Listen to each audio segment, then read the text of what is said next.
हा प्रश्न सीईटी 2021 ला थर्मोडायनामिक्स या चॅप्टरवर आलाय. Which of the following statement is not correct for an isochoric process? Option A, the volume remains constant. B, the energy exchange is used to change the internal energy. C, the temperature of the system changes. And D, the work done is positive.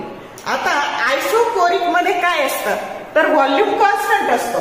मग volume जर constant असेल तर change in volume 0 झाला आणि work done असतं की delta V. Delta V जर 0 तर वर्क डन 0. मग फर्स्ट लॉ थर्मोडायनामिक्स काय सांगतो delta Q that is equal to delta U plus delta W.